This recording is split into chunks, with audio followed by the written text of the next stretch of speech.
Hello everyone, welcome back to my YouTube channel friends. आज के video में आप सभी का स्वागत है। और आज के वीडियो में हम लोग अपना ज्योग्राफी क्लास 6 का एनसीईआरटी का नेक्स्ट चैप्टर कंटिन्यू करेंगे। लास्ट वीडियो में हमने चैप्टर नंबर 5 और उसके प्रीवियस ईयर क्वेश्चंस को कंप्लीट कर लिया था। आज हमारा चैप्टर रहेगा चैप्टर नंबर 6, जिसका टाइटल है हमारा देश भारत, आवर कंट्री इंडिया। तो यहाँ पे हमें पढ़ना है भारत के बारे में। और यहाँ पे सबसे पहले ही भारत की भौगोलिक स्थिति, ज्योग्राफिकल जो कंडीशन है, कहाँ पे दिया गया है, भारत कहाँ स्थित है, ये सब दिया हुआ है। तो ये सब हम देखेंगे। उससे पहले हमें जान लेना है कि भारत जो है वो पृथ्वी पर कहाँ एग्जिस्ट करता है। तो फ्रेंड्स, अगर मैं मानूँ कि ये आपकी पूरी पृथ्वी है और इसको मैं दो बराबर हिस्सों में, ये नॉर्थ हेमिस्फीयर और ये साउथ हेमिस्फीयर में बांट दूँ, इसी तरह से मैं इसको इस तरह दो हिस्सों में बांट दूँ, ये ईस्टर्न हेमिस्फीयर और ये वेस्टर्न हेमिस्फीयर, तो यहाँ पे आपका भारत एग्जिस्ट करता है। तो आप इसको कह सकते हैं क्या, ये अगर मैं इस लैटिट्यूड के बेस पे देखूँ तो ये हो जाता है आपका नॉर्थ हेमिस्फीयर, और मैं इस लॉन्गिट्यूड के बेस पर देखूँ तो ये हो जाता है आपका ईस्टर्न हेमिस्फीयर। तो आप कह सकते हैं कि भारत स्थित है उत्तर पूर्वी गोलार्ध में, यानी नॉर्थ ईस्ट हेमिस्फीयर में भारत एग्जिस्ट करता है। अब हमको भारत की वास्तविक स्थिति देखनी है कि इस भाग में भारत जो है किस लैटिट्यूड पर स्थित है और किस लॉन्गिट्यूड पर स्थित है, ताकि हम भारत के बारे में सही से जान सकें। तो फ्रेंड्स, एक चीज़ और, जैसे ये हमारे 23.5 वाली रेखा है जिसको हम कहते हैं कर्क रेखा, ये कहाँ स्थित है, ये भी भारत के मध्य से गुजरती है लगभग, तो ये यहाँ पर स्थित है। तो चलिए अब हम भारत की स्थिति देखते हैं। सबसे हम पहले देखेंगे भारत की लॉन्गिट्यूडनल स्थिति, यानी पूर्वी और पश्चिमी। तो भारत का सबसे पूर्वी बिंदु है 97 डिग्री 25 मिनट्स पर, और ये अरुणाचल प्रदेश के किबिथु में स्थित है। तो ये याद रखना है, ये है आपका 97 डिग्री 25 मिनट्स पर, और ये कहाँ है, इसका नाम है किबिथु, अरुणाचल प्रदेश। अब हम दूसरे की बात करते हैं पश्चिमी बिंदु की। तो भारत का पश्चिमी बिंदु 68 डिग्री 7 मिनट्स पर स्थित है, जो स्थित है आपके गुजरात के गौर माता नामक स्थान पर। देखिए फ्रेंड्स, ये इधर से क्यों है, क्योंकि मैंने आपको बताया था कि ये जो आपकी लॉन्गिट्यूडनल है, यहाँ पर आपकी 0 डिग्री एग्जिस्ट करता है, और इधर से 180 इधर जाना होता है हमें, और 180 इधर जाना होता है। तो हम यहाँ से चलते चले जाएंगे, तो पहले इधर ये 68 डिग्री 7 मिनट्स आता है, और फिर यहाँ पे 97 डिग्री 25 मिनट्स आता है। अब हम पूर्वी और पश्चिमी बिंदु को देखने के बाद यहाँ पर देखेंगे उत्तरी और दक्षिणी बिंदु। तो पहले उत्तरी की बात करते हैं, क्योंकि मैप देखना मैं आपको ऑलरेडी बता चुकी हूँ कि आप किसी भी पेपर पे कहीं भी इस तरह से एक प्लस का मार्क कर लीजिए, और इसमें आपके जो राइट हैंड साइड है वो ईस्ट होता है, और लेफ्ट हैंड साइड वेस्ट, आपके सिर की तरफ नॉर्थ, और आपके फीट्स की तरफ साउथ। तो ये चीज़ आपको याद रख लेनी है मैप देखने के लिए, क्योंकि आपको मैप देखना आना बहुत ज़रूरी है। अब हम भारत के उत्तरी बिंदु को देखें, तो भारत का उत्तरी बिंदु स्थित है आपके 37 डिग्री 6 मिनट लैटिट्यूड पर, और ये देखिए ये ऐसे लैटिट्यूड पर स्थित होगा।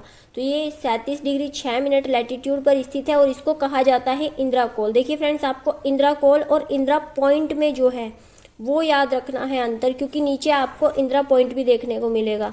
तो भारत का उत्तरी बिंदु इंदिरा कोल 37 डिग्री 6 मिनट पर, और भारत का दक्षिणी बिंदु, भारत के दक्षिणी बिंदु जो है, दो दक्षिणी बिंदु है। एक तो सुदूर दक्षिणी बिंदु जो कि भारत के द्वीप में स्थित था, हालांकि ये अब एग्जिस्ट नहीं करता है, क्योंकि ये 2004 में आई सुनामी से जो है वो डूब चुका है, और सुनामी जो है बहुत ज़्यादा हानि करती है समुद्र में।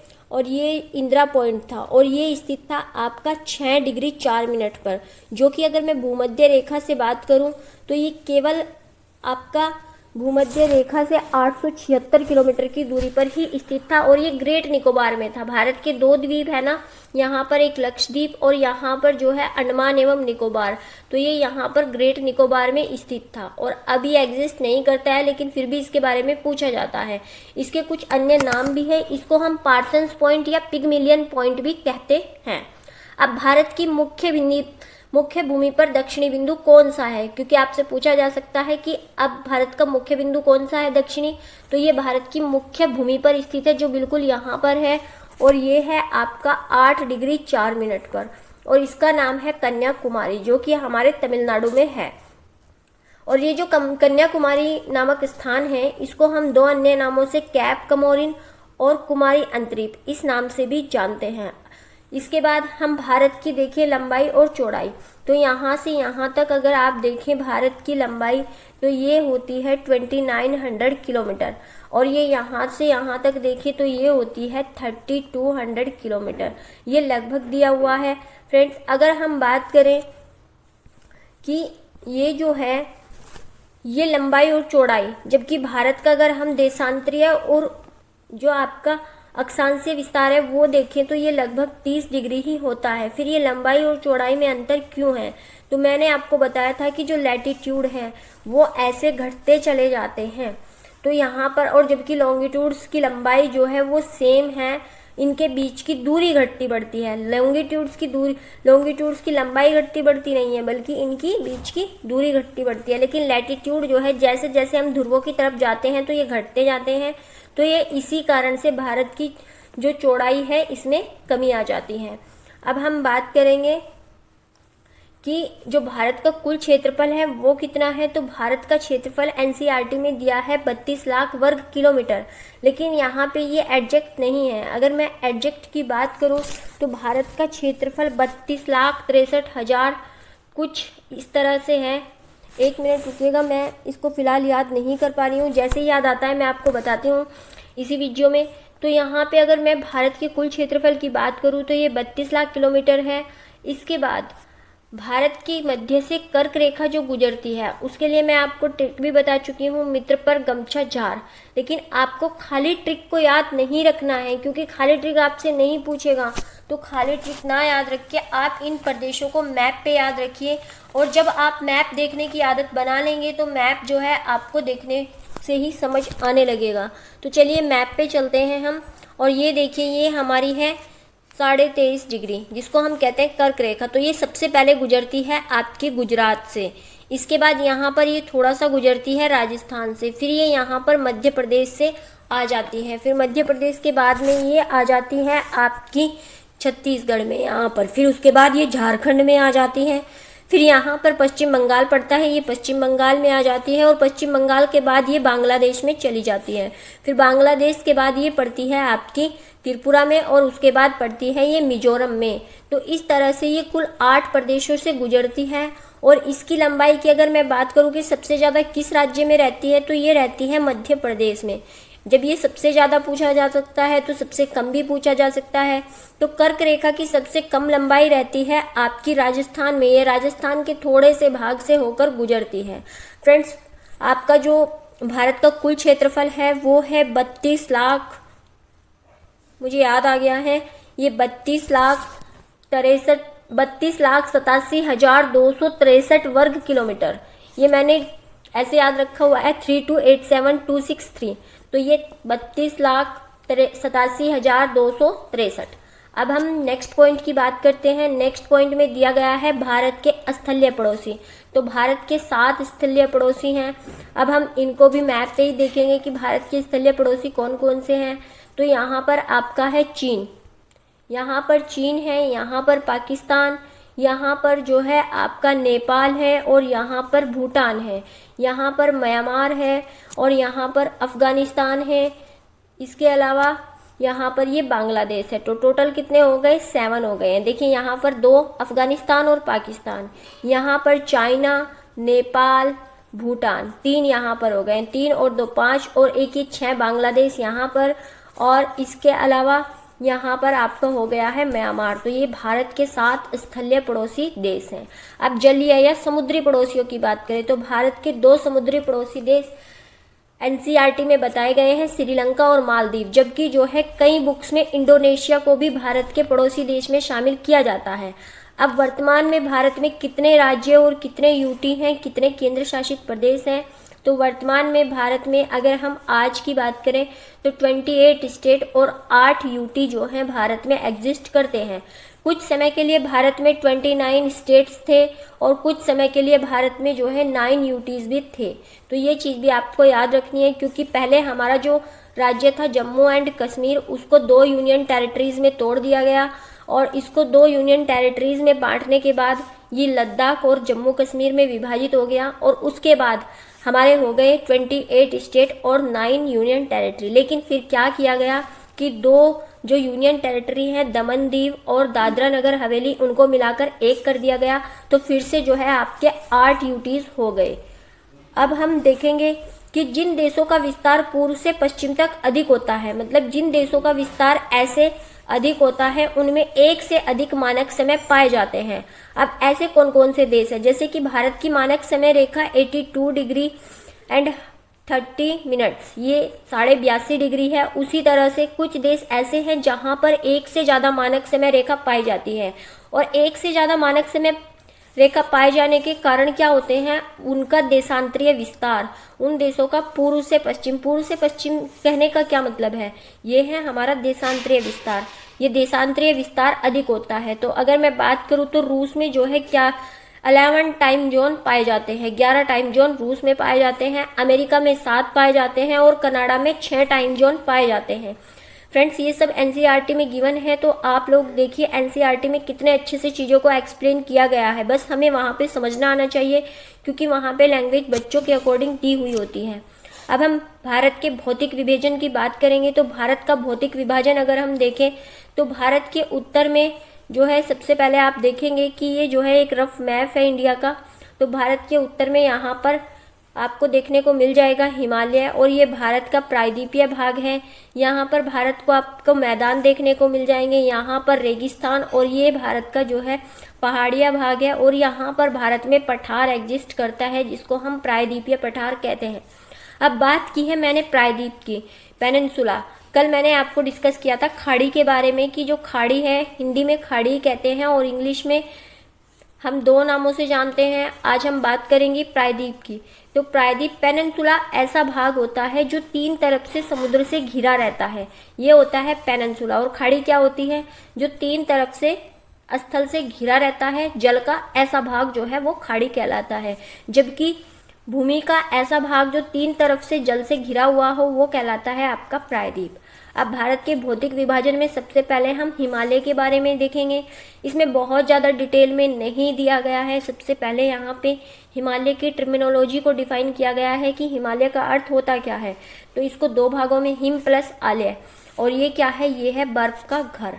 अब हिमालय को 3 मुख्य समांतर भागों में बांटा गया है। सबसे पहला भाग है इसका वृहतीय हिमालय या हिमाद्री, और हिमाद्री में ही माउंट एवरेस्ट जो है स्थित है। उसके बाद आता है मध्य हिमालय, और मध्य हिमालय में आपके पाए जाते हैं घूमने वाले पैलेस, लोकप्रिय पहाड़ी स्थान जैसे घाटियाँ, जैसे देहरादून, मंसूरी, ये सब जो है आपके मध्य हिमालय में स्थित है। उसके बाद आता है आपका शिवालिक। शिवालिक जो है ये हिमालय का निचला भाग है, जैसे कि आपका मां शाकुंभरी मंदिर शिवालिक की पहाड़ियों में ही स्थित है। अब हम भारत का उत्तरी मैदान देखेंगे। इसके बाद जो आता है, जैसे ही आप शिवालिक से नीचे आएंगे, यहाँ पर जो है भारत का उत्तरी मैदान शुरू हो जाता है। और ये उत्तरी मैदान जो है ऐसे यहाँ से लेकर लगभग उत्तराखंड, उत्तर प्रदेश से लेकर और ये यहाँ पर पश्चिम बंगाल तक फैला हुआ है। तो ये आपका है उत्तरी मैदान। अब उत्तरी मैदान की बात करें तो उत्तरी मैदान जो है वो हिमालय के दक्षिण में, देखिए फ्रेंड्स, अगर आप हिमालय को यहाँ देखें तो इसके दक्षिण में, आपको मैप देखना जरूर आना चाहिए, तो इसके दक्षिण में यहाँ पर ही एग्जिस्ट करता है।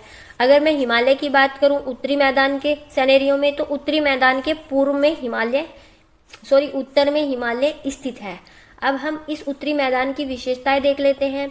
तो हिमालय के दक्षिण में स्थित सिंधु, गंगा, ब्रह्मपुत्र और इनकी सहायक नदियों द्वारा बने जलोढ़ निक्षेपों से निर्मित होता है।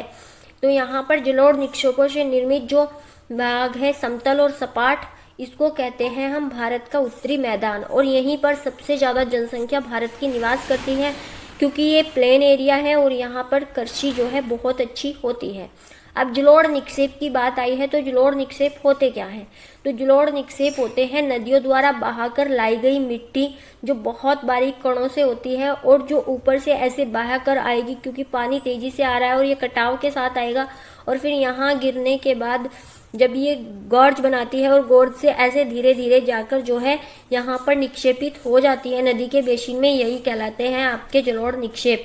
और इससे एक जलोढ़ मिट्टी का निर्माण भी होता है, जो बाबर और खादर, ये सब हम नेक्स्ट वीडियोज में क्लास 7 या 8 में डिस्कस करेंगे। इसके बाद मैं प्रायद्वीप आपको पहले ही एक्सप्लेन कर चुकी हूँ कि प्रायद्वीप क्या होता है। तो प्रायद्वीप स्थल का वह भाग होता है जो 3 तरफ से जल से घिरा रहता है, तो ये प्रायद्वीप हमारा होता है। तो फ्रेंड्स, आज की वीडियो में हम इतना ही रखेंगे, इसको हम 2 पार्ट्स में कंप्लीट कर लेंगे। प्रायद्वीपीय पठार, यह धरातल काफी ऊंचा, आकार कैसा है इसका, त्रिभुजाकार, इसका आकार त्रिभुजाकार और धरातल काफी ऊंचा है। इसमें बहुत सी पर्वत श्रृंखलाएं और घाटियां स्थित है। बहुत सी पर्वत श्रृंखलाएं कौन कौन सी, अरावली, विंध्याचल, सतपुड़ा, और ये भी अलग अलग भागों में बटी हुई है। इसके उत्तर पश्चिम में देखिए फ्रेंड्स, मैंने आपको मैप देखना इतनी बार बता दिया है कि आप लोग आसानी से बता सकते हैं कि उत्तर पश्चिम कहाँ है। हमेशा एक प्लस का निशान बनाइए, और आपके राइट हैंड साइड ईस्ट होता है, लेफ्ट हैंड साइड वेस्ट होता है, आपके सिर की तरफ नॉर्थ होता है, और आपके फीट की तरफ साउथ होता है। तो ये हो गया आपका मैप देखना। और यहाँ पर ये प्रायद्वीपीय पठार है आपका, तो इसके उत्तर पश्चिम में देखिए, ये उत्तर है और ये पश्चिम है, तो यहाँ पर आपके अरावलिया पर्वत उपस्थित हैं। ये आपको ऐसे पता होना चाहिए। और ये विश्व की सबसे प्राचीनतम पर्वतमाला है, और इसमें जो है रायसीना की पहाड़ियाँ हैं, और रायसीना की पहाड़ियों पर ही हमारा जो दिल्ली है वो उपस्थित है। इसके बाद हमारा आ जाता है विंध्या और सतपुड़ा की श्रृंखलाएं। तो जो विंध्या और सतपुड़ा की श्रृंखलाएं हैं, ये भी जो है अलग अलग भागों में बटी हुई हैं। अच्छा फ्रेंड्स, एक चीज़ और मैं आपको बता दूं, जो ये अरावली पर्वतमाला है, इसके इधर हमारा रेगिस्तानीय भाग है, क्योंकि यहाँ पर जो है मानसून नहीं पहुँच पाता है, जबकि इसके इधर जो है वर्षा होती है। अब हम बात कर रहे थे विंध्या और सतपुड़ा की श्रृंखलाओं की। तो जो विंध्याचल पर्वत है, ये मध्य भारत में स्थित है, और ये एक ब्लॉक माउंटेन है, और यह जो है जल विभाजक का कार्य भी करता है। इसके उत्तर में गंगा नदी, और इसके दक्षिण में देखिए यहाँ पर मान लीजिए आपका ये आपका विंध्याचल पहाड़ियाँ हैं।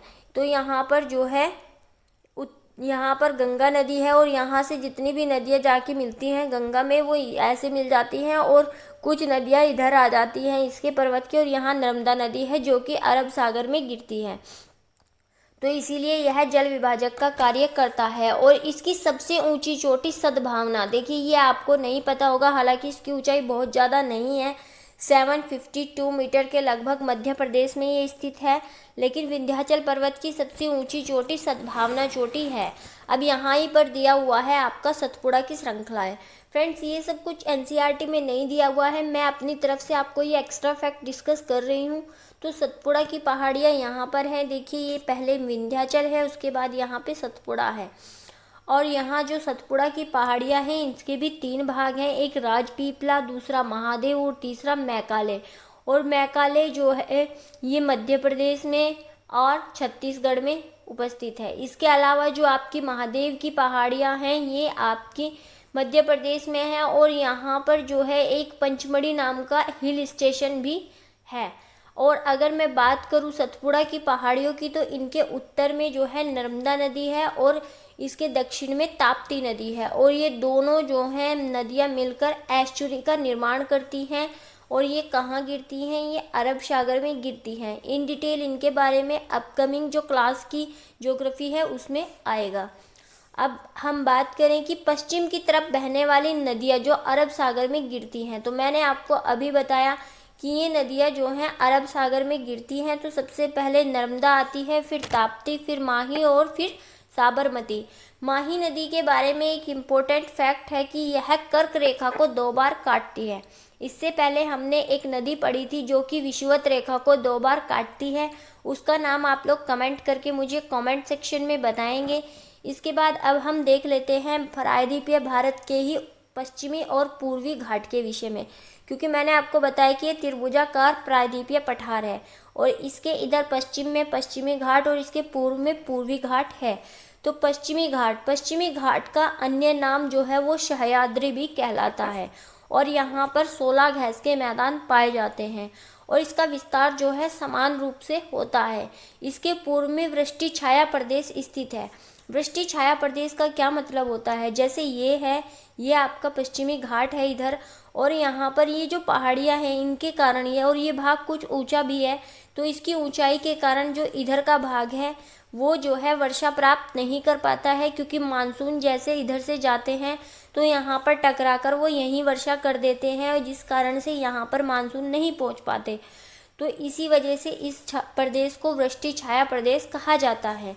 इसके पश्चिम में सक्रिय तटीय मैदान स्थित है। देखिए फ्रेंड्स, इसके पश्चिम में, अब हमें पश्चिमी घाट का भी पश्चिम भाग देखना है। हमने देखा ये है आपका पश्चिमी घाट, तो पश्चिमी घाट के पश्चिम में वृष्टि छाया प्रदेश है, और इसके पूर्व में यहाँ पर ये जो है तल संकरे तटीय मैदान स्थित हैं। इसके अलावा अगर मैं बात करूं तो पश्चिमी घाट में जो है आपकी कौन कौन सी जो है वो पाई जाती हैं ऊंची चोटी सबसे, तो यहाँ की सबसे ऊंची चोटी है अनायमुड़ी, और ये कहाँ पर है? ये दक्षिणी भारत की सबसे ऊंची चोटी भी कहलाती है। तो पश्चिमी घाट की सबसे ऊंची चोटी कौन सी है? अनायमुड़ी, और यही जो है दक्षिणी भारत की सबसे ऊंची चोटी भी कहलाती है। अब हम बात करेंगे पूर्वी घाट की। पूर्वी घाट किधर है? तो पूर्वी घाट इधर है। देखिए कहाँ पर है पूर्वी घाट? ये है आपका पूर्वी घाट, और यहाँ पर बहुत सारी नदियाँ जो हैं गिरती हैं, इसी कारण से ये बहुत सारे छोटे छोटे भागों में बट गया है, और यहीं पर छोटी छोटी पहाड़ियाँ पाई जाती हैं, और यहाँ पर इसके मैदान भी चौड़े हैं। क्यों चौड़े हैं? क्योंकि यहाँ पर जैसे जैसे नदियाँ आती हैं और ये समुद्र में गिरने से पहले, ये बंगाल की खाड़ी में गिरने से पहले जो है अपना डेल्टा का निर्माण करती हैं, और ये डेल्टा ज़्यादा शाखाओं में नदी के बढ़ने से फैल जाता है। तो यहाँ पर देखिए जिस तरह का मैंने कर दिया है, कुछ इसी तरह का ये पूर्वी घाट बन जाता है। तो पूर्वी घाट के पूर्व में चौड़े तटीय मैदान स्थित हैं। क्यों हैं? मैंने बता दिया, क्योंकि नदियाँ जो हैं इधर डेल्टा बनाती हैं। इसमें बहने वाली नदियाँ मुहाने पर उपजाऊ डेल्टा का निर्माण करती हैं, इसी वजह से यहाँ पर जो है धान की फसल अधिक की जाती है। अब पूर्वी घाट की प्रमुख नदियाँ कौन कौन सी है? गोदावरी, महानदी, कृष्णा, कावेरी आदि। बंगाल की खाड़ी में गंगा और ब्रह्मपुत्र द्वारा निर्मित सुंदरवन डेल्टा स्थित है। ये कहाँ पर है? तो ये देखिए, ये भारत का मैप है कुछ इस तरह से। यहाँ बांग्लादेश है, तो यहाँ पर जो है ये वाला भाग, यहाँ पर करती हैं गंगा तथा ब्रह्मपुत्र सुंदरवन डेल्टा का निर्माण। और अगर मैं बात करूँ ईस्टर्न घाट की, तो ईस्टर्न घाट की सबसे ऊंची चोटी जो है वो है नीलगिरी, लेकिन अगर हम वेस्टर्न घाट की बात करें तो वो है अनायमुड़ी। अगर ऑल जो आपका दक्षिणी भारत है उसकी बात करें तो वहाँ पर भी अनायमुड़ी ही हो जाती है। अच्छा, ये जो पूर्वी घाट है ये नदियाँ बहने से बहुत सारे छोटे छोटे भागों में बट गया है। तो यहाँ पर कुछ पहाड़ियाँ मैं आपको बता देती हूँ। तो तमिलनाडु में 3 मुख्य पहाड़ियाँ हैं, पालनी की पहाड़ियाँ, जवादी की पहाड़ियाँ और शिवराय की पहाड़ियाँ। इसी तरह यहाँ पर आंध्र प्रदेश है, आंध्र प्रदेश में भी 2 पहाड़ियाँ हैं, नल्लामल्ला पहाड़ियाँ और पालकोंडा पहाड़ियाँ और वेलिकोंडा पहाड़ियाँ, ये भी 3 हैं यहाँ पर। इसके बाद यहाँ आ जाता है उड़ीसा, और उड़ीसा का तट भी उत्तरी सरकार कहलाता है, और यहाँ पर पहाड़ियाँ भी उत्तरी सरकार ही हैं। देखिए फ्रेंड्स, अगर हम इस चैप्टर से इतर जाएं तो भारत के बारे में बहुत सारे फैक्ट्स हैं जो इसके भौतिक विभाजन से ही बनते हैं, और बहुत डीपली नहीं है, वो बहुत मोटे मोटे से हैं कि इसके तटीय भागों को कहा क्या जाता है। जैसे यहाँ पर आपका कौन सा तट है, यहाँ पर कौन सा, तो इसके बारे में एक वीडियो मैं अलग से बनाऊंगी। यहाँ पर मैंने केवल एनसीईआरटी की समरी को ही शामिल किया हुआ है। अब हम भारत के द्वीप समूह देख लेते हैं। तो भारत के पास 2 द्वीप समूह हैं, एक लक्षद्वीप और दूसरा आपका अंडमान एवं निकोबार। सबसे पहले हम लक्षद्वीप समूह की बात करेंगे, तो इसकी राजधानी है कवारती, और ये अरब सागर में स्थित है, और ये केरल से कुछ दूर, केरल क्या है? केरल भारत का मसाला राज्य है। केरल से कुछ दूर स्थित परवाल द्वीप समूह है। परवाल द्वीप समूह क्या होते हैं? कोरल द्वीप के बारे में मैं आपको पहले भी बता चुकी हूँ कि कोरल जो है ऑस्ट्रेलिया के पूर्वी भाग में बहुत सारी कोरल की जो है एक पट्टी पाई जाती है, और भारत के किधर है? भारत के पश्चिमी भाग में। तो ये भारत के पश्चिम में परवाल द्वीप स्थित है। अब परवाल क्या होते हैं? तो परवाल होते हैं छोटे समुद्री जंतुओं के कंकाल, जिन्हें पॉलिप कहा जाता है, और जीवित पॉलिप मरने पर जो कंकाल बचते हैं वो एक दूसरे के ऊपर उपस्थित होते जाते हैं, और जब ये कंकाल एक दूसरे के उपस्थित एकत्रित होते जाते हैं तो इन कंकालों की वृद्धि से ये ऊंचे होते जाते हैं और समुद्री सतह से बाहर निकल जाते हैं और प्रवाल द्वीपों का निर्माण करते हैं। तो ये आपको प्रवाल द्वीप के बारे में भी पता चल गया। प्रवाल द्वीप से बहुत सारे क्वेश्चन प्रीवियस ईयर में बने हुए हैं। अब अंडमान और निकोबार को देख लेते हैं। भारत के दक्षिण पूर्व में, अब फिर से दक्षिण पूर्व की बात आई है तो ये होता है हमारा दक्षिण पूर्व, और यहाँ पर जो है अंडमान और निकोबार स्थित है। और अंडमान निकोबार का ही एक भाग है ग्रेट निकोबार, जहाँ पर भारत का साउदर्न मोस्ट पॉइंट है, जो कि आपका 6 डिग्री 4 मिनट पर है, और जिसको आप इंदिरा पॉइंट, पिगमिलियन पॉइंट और पार्सन्स पॉइंट कहते हैं। अब ये कहाँ पर है? ये बंगाल की खाड़ी में स्थित है। और 2004 में आई सुनामी से, अब यहाँ पर सुनामी का नाम आया है तो आपको सुनामी भी जानना है। सुनामी से दक्षिणतम बिंदु है जो भारत का, जो साउदर्न मोस्ट पॉइंट है वो इंदिरा पॉइंट है, वो डूब चुका है। और अगर भारत की मुख्य भूमि पर है आपका 8 डिग्री 4 मिनट पर, ये कौन सा है? ये है कन्याकुमारी। अब हम सुनामी की बात करते हैं तो सुनामी एक विशाल सागरीय तरंग है जो समुद्र तल पर भूकंप के कारण उत्पन्न होती है। अब ऐसा नहीं है कि केवल पृथ्वी के स्थलीय भाग पर ही जो है भूकंप आता है, बल्कि समुद्र की तलहटी में भी भूकंप आता है, और इसी कारण से जो तरंग उत्पन्न होती है वो होती है सुनामी, और ये तटीय क्षेत्रों पर आकर अत्यधिक विनाश करती है। अब हम इस चैप्टर के प्रीवियस ईयर क्वेश्चन इसी वीडियो में देख लेते हैं, और इसी के साथ क्लास 6 की एनसीईआरटी कंप्लीट हो जाएगी। क्वेश्चन नंबर 1 है, लक्षद्वीप द्वीप समूह कहाँ स्थित है? और ये 2014 में 2 सितंबर को पूछा गया क्वेश्चन है। तो मैंने आपको बताया कि भारत के पश्चिमी घाट की तरफ जो है यहाँ पर अरब सागर में लक्षद्वीप, और बंगाल की खाड़ी में आपका अंडमान और निकोबार स्थित है। तो ये स्थित है आपका अरब सागर में, ऑप्शन नंबर सी। इसके बाद निम्नलिखित में से कौन सा केवल एक तटीय क्षेत्रों में अत्यधिक विनाश कर सकता है? तो यहाँ पर किसी एक के बारे में पूछा गया है कि कौन सा तटीय क्षेत्रों में विनाश करता है। तो ये करता है आपका सुनामी। अभी आपने सुनामी के बारे में पढ़ा कि ये समुद्र की तलहटी में भूकंप से उत्पन्न तरंग होती है। अब क्वेश्चन नंबर 3, निम्नलिखित में से कौन सा प्रायद्वीपीय पठार का लक्षण नहीं है? तो प्रायद्वीपीय पठार के लक्षण मैंने आपको बताया था कि इसके उत्तर पश्चिम में अरावली पर्वत है, इसमें कोयला, लोहा, अयस्क आदि खनिज पदार्थों की प्रचुरता पाई जाती है, ये भी सही है। इस पठार के उत्तर भागों में मैदानों में दक्षिण में स्थित है। यह है, एक मिनट फ्रेंड्स, देखिए ठीक से पढ़ते हैं इस ऑप्शन को। यह उत्तरी मैदानों के दक्षिण में स्थित है। यहीं पर आपको दिशाओं वाला कॉन्सेप्ट जो है वो कंफ्यूज करता है, तो ये कथन आपका सही है। देखिए यहाँ पर आपके जो ये उत्तरी मैदान है और इनके दक्षिण में प्रायद्वीपीय पठार स्थित है, ये सही है। चूँकि इसमें ऑप्शन नंबर सी मैंने इसलिए छोड़ दिया है क्योंकि ये आपका रॉन्ग है, और जो रॉन्ग है वही सही है, क्योंकि आपसे पूछा ही ये गया है कि कौन सा इनमें से गलत है। तो इस पठार पर पश्चिम की ओर बहने वाली नदियाँ महानदी और कृष्णा नदी मौजूद है। नहीं, पश्चिम की ओर बहने वाली नदियाँ हैं नर्मदी और ताप्ती। तो नर्मदा और ताप्ती पश्चिम की ओर बहती है, इसी वजह से ये स्टेटमेंट रॉन्ग हो जाता है। इसके अलावा पश्चिम की ओर कौन कौन सी नदी बहती है? माही और साबरमती भी पश्चिम की ओर बहती है, और माही कर्क रेखा को 2 बार काटती है, और विषुवत रेखा को काटने वाली नदी 2 बार, वो आप कमेंट सेक्शन में बताएंगे। अब लास्ट क्वेश्चन आ जाता है, क्वेश्चन नंबर 4, निम्नलिखित में से कौन सी नदियाँ सुंदरवन डेल्टा का निर्माण करती हैं? तो हमने पढ़ा था ये कि जो आपकी गंगा और ब्रह्मपुत्र नदी है वो सुंदरवन डेल्टा का निर्माण करती है, और सुंदरवन डेल्टा में जो है मैंग्रोव वन पाए जाते हैं। ये एक्स्ट्रा फैक्ट के रूप में याद रखेंगे। हालांकि अपकमिंग वीडियोज़ में इनसे आपको डिटेल में क्वेश्चंस और डिटेल इनकी मिल जाएगी।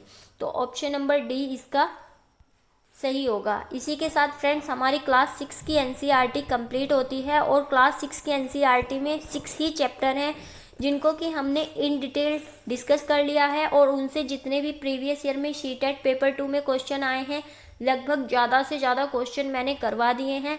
इसके बाद अगर आप लोग प्रीवियस ईयर सॉल्व करेंगे तो जितने भी क्वेश्चन आपको क्लास 6 की एनसीईआरटी से मिलेंगे वो आप इजीली सॉल्व कर पाएंगे। इसी के साथ हम कल से क्लास 6 की पॉलिटी स्टार्ट करेंगे और इसका कंप्लीट पीडीएफ आपको मेरे टेलीग्राम चैनल वानी कॉन्सेप्ट क्लासेस पे मिल जाएगा। आप लोग चैनल को सर्च करके ज्वाइन कर सकते हैं। Thanks for watching the video. Thanks for keep